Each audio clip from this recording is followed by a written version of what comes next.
Visa প্রক্রিয়ার জন্য ঢাকার মার্কিন দূতাবাসে ফিঙ্গারপ্রিন্ট দিয়ে বাসায় ফিরেছেন সাবেক প্রধানমন্ত্রী ও বিএনপি চেয়ারপারসন খালেদা জিয়া। বুধবার দুপুর 2টার দিকে গুলশানের বাসভবন থেকে মার্কিন দূতাবাসে যান খালেদা জিয়া। এরপর সেখানে তিনি ফিঙ্গারপ্রিন্ট দেন। এছাড়া ভারপ্রাপ্ত মার্কিন রাষ্ট্রদূতের সঙ্গে সৌজন্য সাক্ষাৎ করেন। পরে বিকেল 3:15টার দিকে তিনি গুলশানের বাসভবনে পৌঁছান।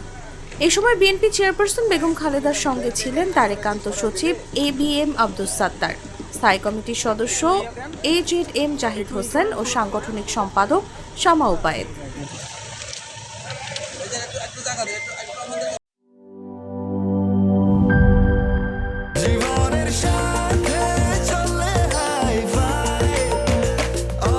স্বাস্থ্যকর অল টাইম, সব সময় অল টাইম হেলদি লাইফ।